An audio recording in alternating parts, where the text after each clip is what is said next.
You're listening to the Live Out Loud podcast with River Wynn and Michele Flamer. Hello, good morning, everyone. Today we have a little bit of a different episode because Michele is not with us today, but I am very excited because our guest today is a guest who was on with us early in the start of our podcast. So I'm really excited to have her back. And Alex Castro, welcome back. Hi, everyone. Thank you so much for having me. I'm so glad to be back and to share this time with you. Yeah, I'm looking forward to it. I think our topic today is going to be really beautiful for our audience and our listeners. I think they're going to get a lot from it. But before we start, so you are from LGBTQ Mindfulness, and I know you kind of told us about it the first time you visited and were on the podcast with us. But for anyone who's new and hasn't heard that episode, could you kind of just like give a background on what is LGBTQ Mindfulness, how it started, what you're doing with it? Absolutely. So LGBTQ mindfulness is the whole purpose of it is to create a safe and inclusive space for the LGBT community to come together and transform through mindfulness, connection, and community. And how it started was because in my own personal queer journey, I realized that most of the spaces that we have are around parties and bars. And while there's a time and place for everything, what about the people that want to connect a bit deeper and more authentically? So that's what my mission is, to create safe spaces, events that are nourishing for the mind, the soul, the body, and also do international retreats to, yeah, transform in community. Yeah, I saw one of your recent posts about the retreats, and I just love that idea so much. And you also teach yoga, am I correct? Yes, yes, yes. I'll do yoga events as well. The last yoga event I did was like a silent disco yoga, which was so fun. Oh, how cool. That sounds super fun. So, looking at mindfulness, we have a lot of listeners who are kind of new on their journey, whether it's, exploring their identity or they're coming out of relationships or whatever their healing journey is. And maybe they're not as familiar with mindfulness as a tool and they don't know what that looks like. So, if you were going to talk to someone who didn't understand what that meant, how would you explain and define it for them? What is mindfulness? That's a loaded question. I'll give you the definition of what mindfulness means for me. And it's essentially the gift that we give ourselves when we're ready to be the witness of our own human experience. It's a way to, mm, it's a way of being. It's not something that you can wear on and off like a cap. But of course, there's going to be times in our life where we're not 100% mindful all the time. But it's in the process of discovering that. That is mindfulness. And that's how we keep evolving in mindfulness. And it's truly a reflection of what is presently happening and accepting that without being overly reactive or overwhelmed with what's happening. And the beauty of mindfulness is that there's no right or wrong. It's accepting every moment as is and accepting it, observing it without criticism, judgment, condemnation. And one of the best examples that I can share with people on how to explain what mindfulness is, it's like a scientist observing an object under a microscope. And what you're looking at in the microscope is our experience, it's our thoughts. And whatever experience you may be having, looking into the microscope and accepting it is mindfulness, right? So Mm. you're the scientist, mindfulness is the microscope. And that's just like the best way I can literally put this in a picture of what mindfulness truly is. But the beauty about mindfulness too is that it's a quality that every human being already possesses. It's not something that you have to build up or find. It's within you. We just have to learn how to access it.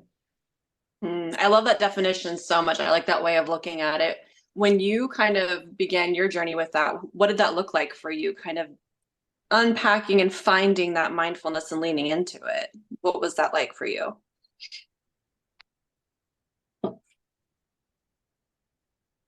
It was it's kind of just like any other skill, right? Like you kind of have to learn how to attain the skill. So when I Mm, got into this mindfulness journey, there were certain things that would help me improve my mindfulness. And one of those things was meditation. mm. And once I got involved in meditation, I was able to develop that mindfulness muscle a lot more.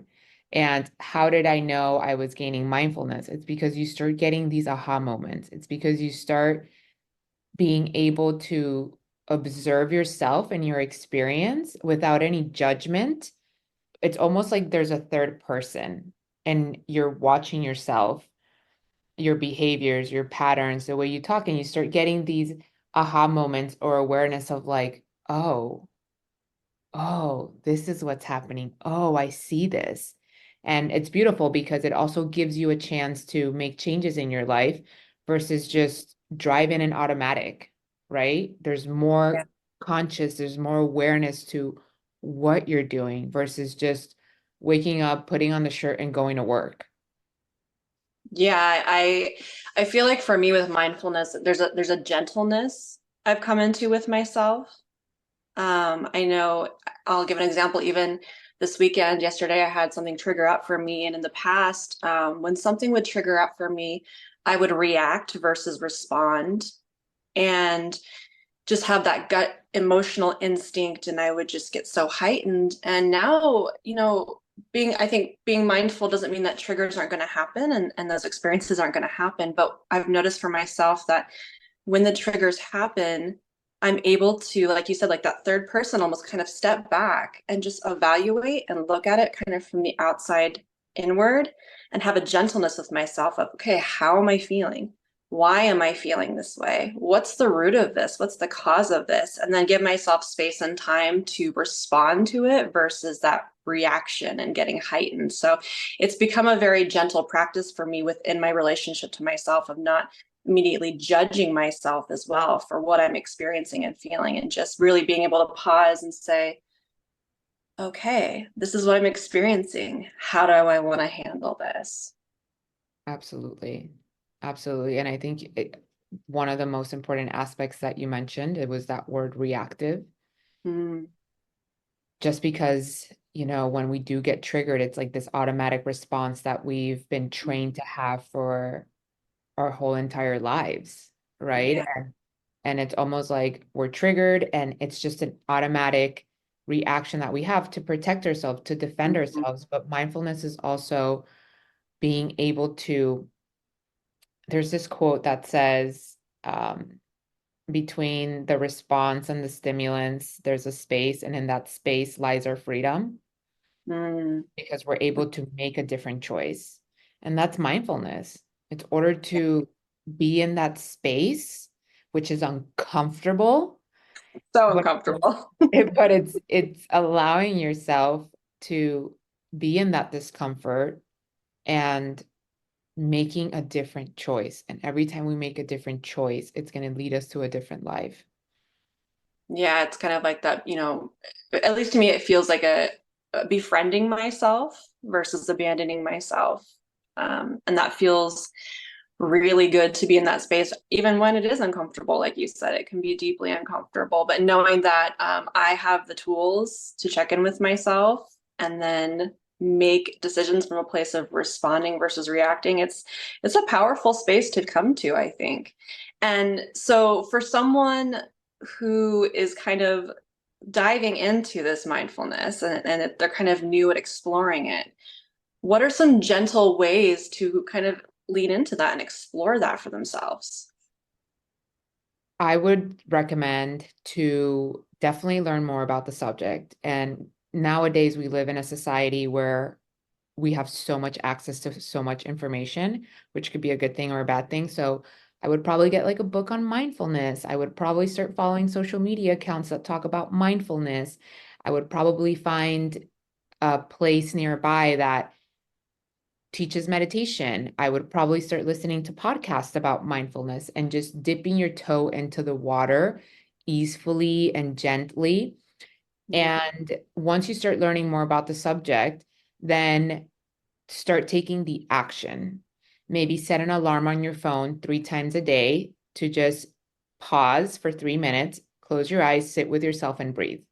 Because I think mm, that when we when we want to do something, sometimes we'll try to like jump in the deep end and like overwhelm ourselves. Like, for example, if you're going to run a marathon, you shouldn't run 26 miles the next day. No, you start walking a mile, then the next week you'll probably run half a mile, then the week after maybe you'll run a complete mile. So it's step by step. So that's my biggest advice, like slowly, one step at a time.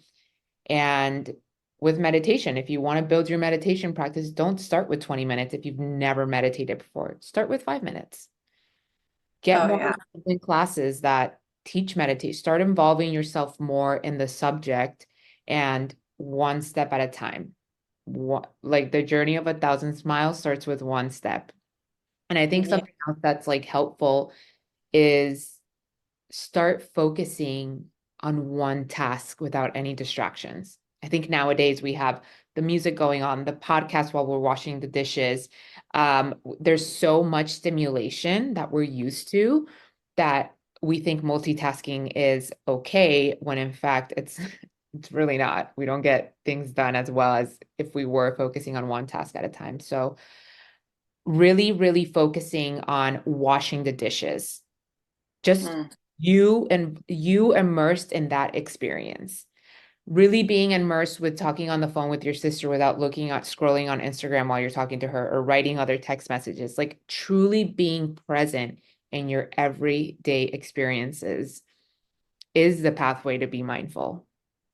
Yeah, and that is uncomfortable because I know, I have some clients I work with who, when we start kind of working around that, like you're saying, focusing in on one thing without the distractions, I feel like our systems are so trained and conditioned to just avoid being present with ourselves. And it seems like such a simple thing to say, like to be present with yourself.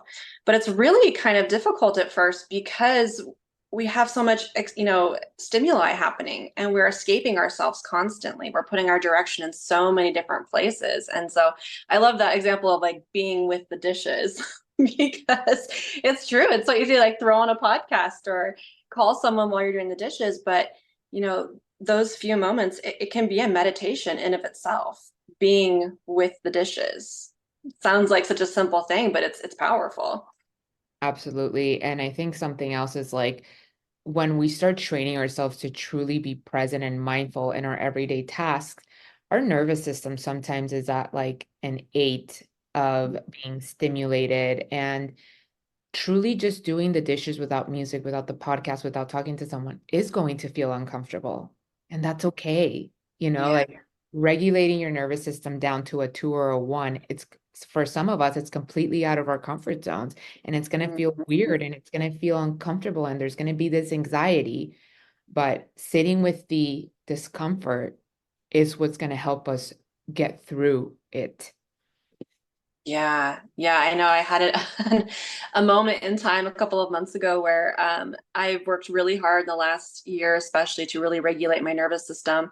And I was in a really great place. And then I started having severe anxiety at night and I couldn't sleep. And I went to my therapist and I was like, what do you think is going on? Because I have come to a place where my life is so peaceful. My nervous system feels so regulated and I don't understand what's happening with this anxiety. And as we started working through it, it came to the point of like, it's actually my system reacting to the fact that I feel calm in my body, not knowing what to do with that. And that was an uncomfortable place where I had to sit with that and get used to having peace in my life. And that was a totally interesting and different experience. I don't know, did you experience any moments like that in your journey with mindfulness? Absolutely. And I remember having this moment where I was meditating a lot, and Mm-hmm. I started because meditation gives you inner peace. So I had Mm-hmm. this inner peace within me, and I was just so calm. And I kept finding myself wanting to stimulate my nervous system through caffeine. I was like, I need a cup of coffee. And I was like, but I just had a cup of coffee, but I need another cup because I wanted to get back to that 8 because I was so uncomfortable in that 2. And I started finding myself like trying to, get things to get me to that heightened state. And I was like, but that's when the awareness came in, the mindfulness came in and was like, oh, I am just uncomfortable with this peace and this calm that I'm not used to, that I want to exasperate and go to that anxiety level 8. So it's like Yeah. teaching yourself and your nervous system on how to be okay with the peace, how to be okay with the calm. And for everyone, it's different, right? Like and those patterns obviously like stem back and root back from our childhood on what Yeah. our environment was like, because we want to keep ourselves in that comfort zone, but sometimes those comfort zones aren't healthy for us. So Oh it's yeah. stepping out of that into something different. Yeah, I know for me, childhood was very chaotic. And so for me, busyness and chaos was actually more comfortable than having a slow pace of life and being at peace and having less to do in my day. And so when I very intentionally this winter, I set aside a couple of months and I deep dived. I said, okay, I'm slowing down. I'm taking everything out of my to-do list unless it absolutely has to be done. And I am just going to be with myself and be with my life and be with my internal world. And it was really uncomfortable because my system is so much more comfortable with being insanely busy and having chaos and on the go all the time. So that was really a beautiful space. And after experiencing that, coming out of that, I now have a new baseline to go back to. When I start to feel anxious, I'm like, okay, I need to slow back down again. It doesn't feel good to be busy. And that was a really cool space for me to come to. Yeah, and I think like that resonates a lot with me just because I'm someone that's always busy as well. And it's like retraining myself on what void am I trying to, or how am I coping with this busyness? Like, what is the root cause of me always wanting to be busy and like coping with the busyness? So it's realizing that if I'm always busy, like you said, I need to be intentional about clearing my schedule and learning how to be bored, learning how to sit Mhm. in the bed and just not do anything. Yeah. Yeah, I had complained to a friend prior to taking this time that I was like, I haven't read a book for enjoyment in a really long time. And in that like pause, I called it my wintering this year, my pause, my wintering. I came out of it having the space and time to just read a novel for the sake of just enjoyment. And that felt so good. Mm, I bet. Yeah. So mindfulness doesn't apply to just like our daily lives, right? It can apply to a lot of areas of life. And I know you kind of you work as a coach as well too. You work with people one on one. Yeah.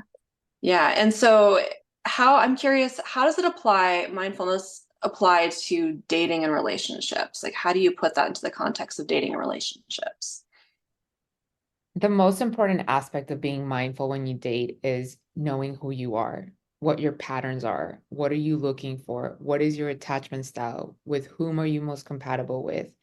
If you don't know who you are, what you want, who you're most compatible with, you're dating mindlessly, Mm, because clarity is power. Without clarity, we struggle with indecisiveness, lack of direction, which can hinder us in making the wrong decisions when we're dating. Because a successful, healthy relationship is a set of good decisions.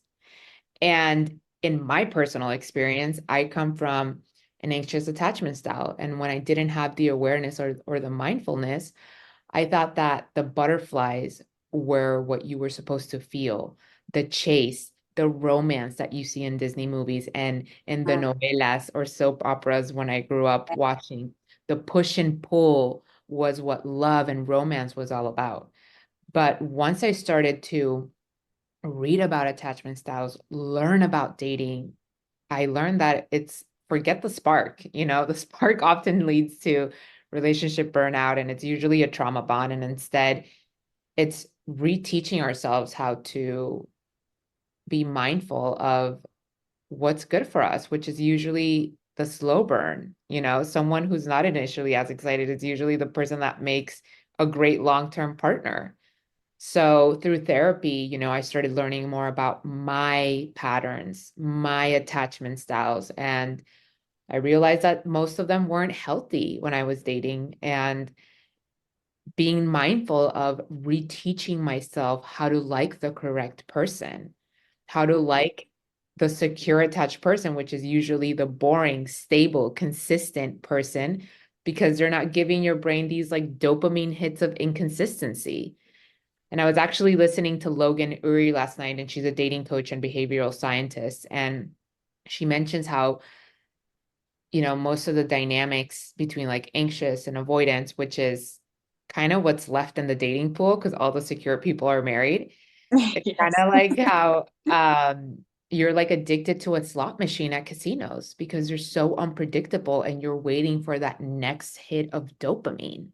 Mm-hmm. So, yeah, it's being able to identify what hasn't been working and what I need to do differently and making a different choice for a different outcome. But I cannot make a different choice if I don't have the awareness or mindfulness around it.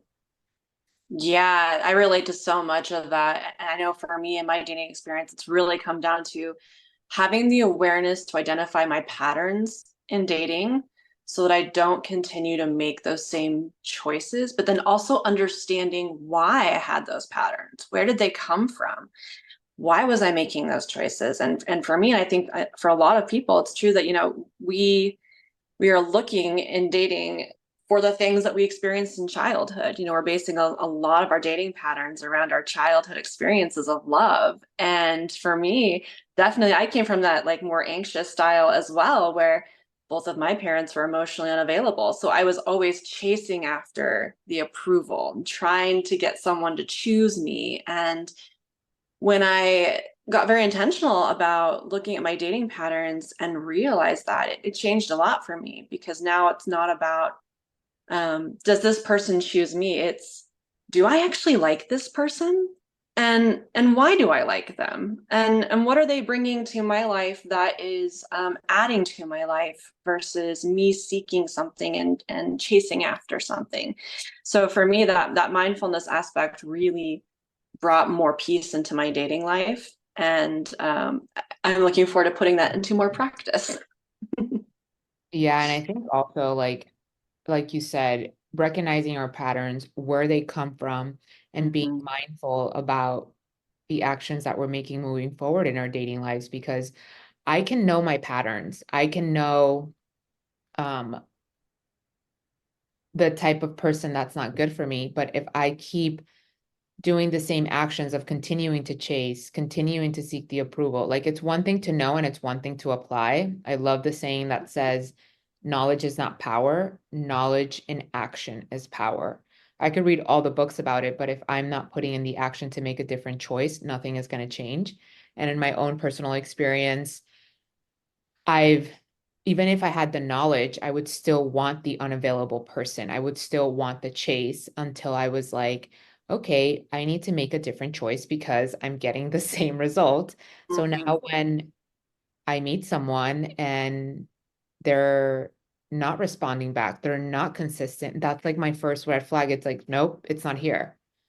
But it's Mm. stepping away versus continuing to text a person and continuing, it's putting in like different actions. And I think also being mindful about the list that we make about people, because I think nowadays it's almost like the list that we have is like shopping for a partner, like a pair of Yeah. Bluetooth headphones. I want this color, this battery life. And we start thinking that we can shop for a partner in the same way. And it doesn't work that way because as humans, we're so complex. The person that is going to make us happy in the long term is very rarely the person that you thought you should be with. And you think you know what you want, but actually we're wrong. And the older that we get, the more we think we have it figured out, and the more we exclude great partners because we think we need to find someone like ourselves. And the better attitude in dating is to date like a scientist.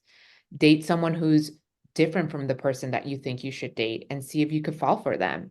If you Mhm. date for someone that is not your type, that's you making a different choice, which will lead you to a different result. And research has shown from Logan Uri that those are way more often the relationships that work. So it's like when people come and say like they have this checklist about this person, it's like, oh, okay, let's go find it on LinkedIn. Let's go find this person on LinkedIn and let's search for them. No, that's not the approach. It's let's do the work to actually figure out who's going to bring the best side of you.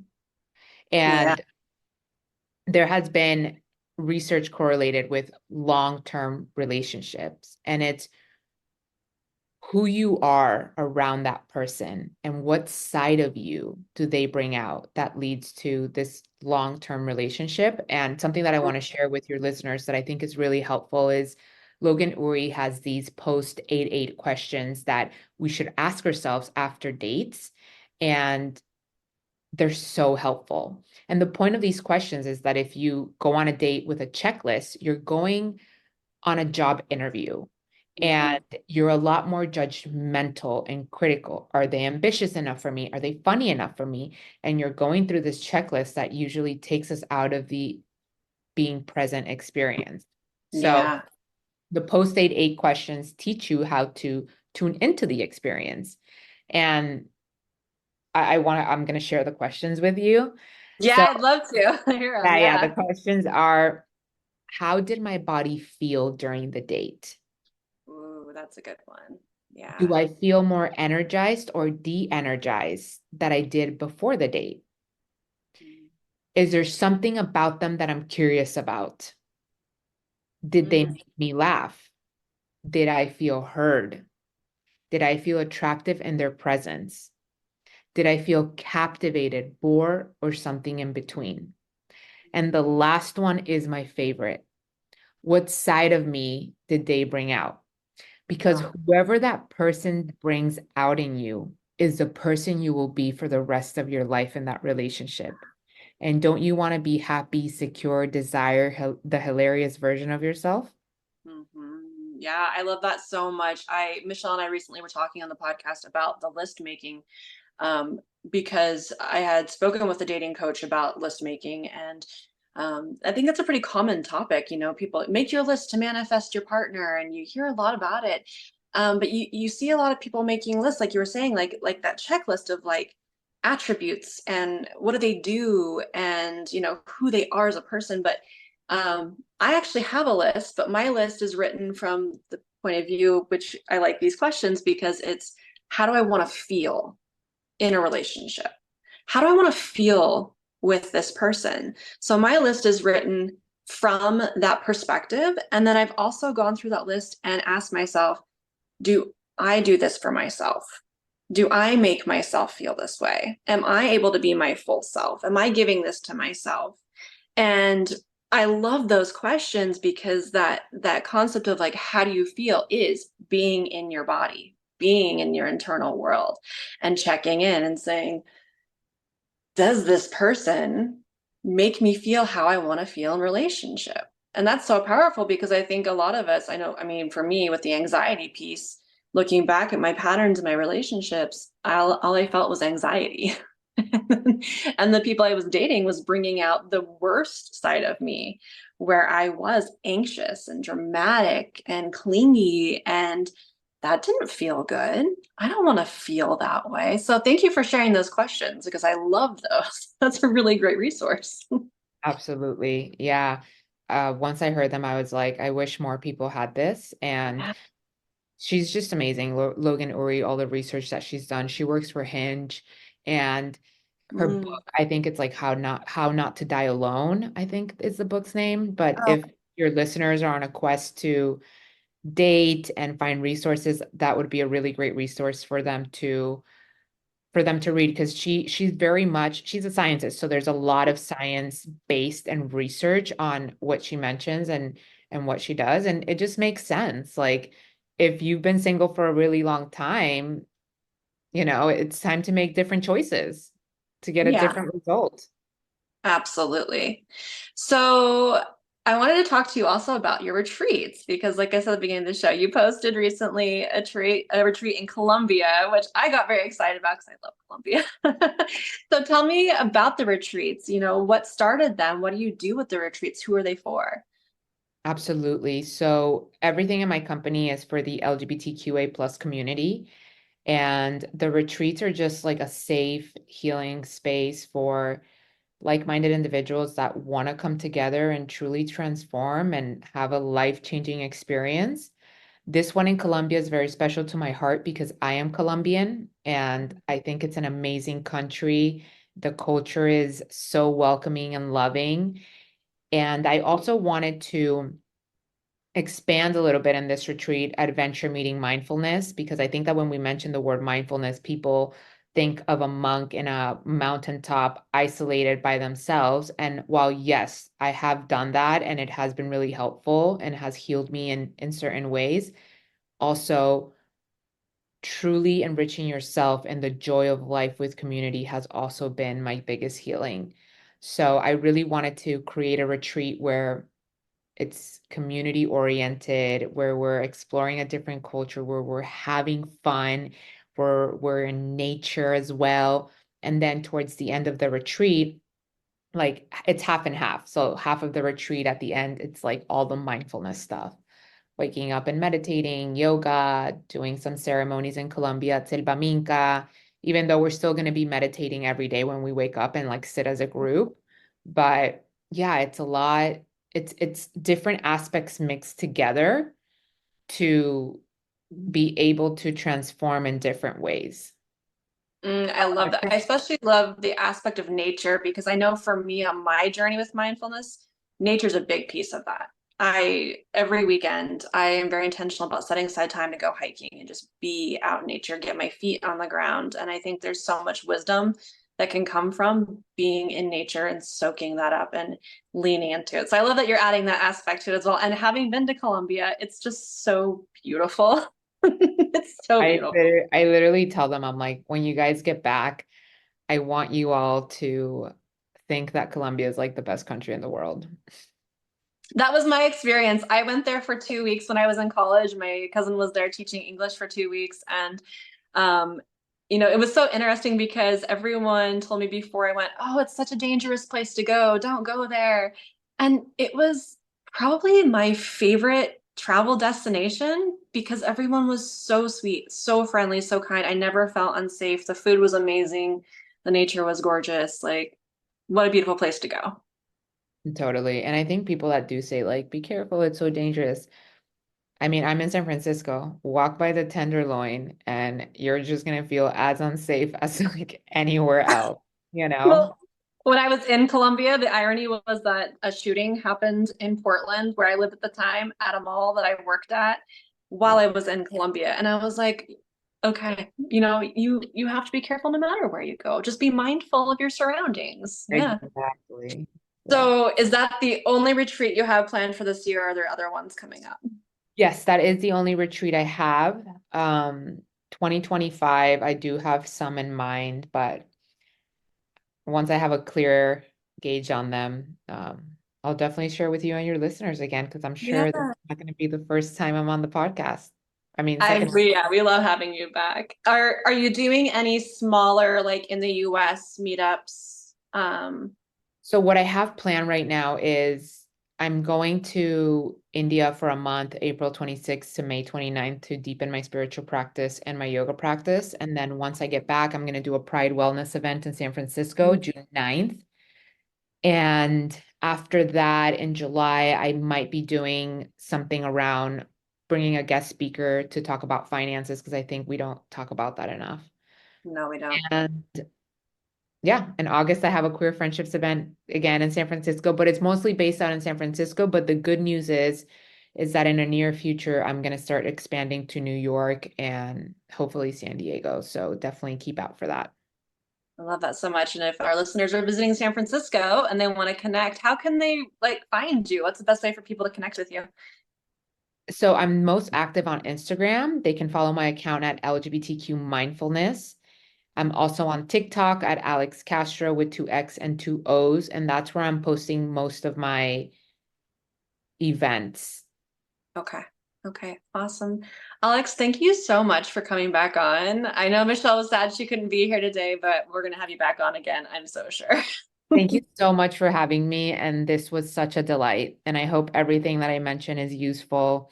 And yeah, follow us on Instagram for mindfulness content. Yeah. Appreciate you. Have an amazing day. If you enjoyed this episode today, be sure to subscribe and share because what do we say, baby? Sharing is caring.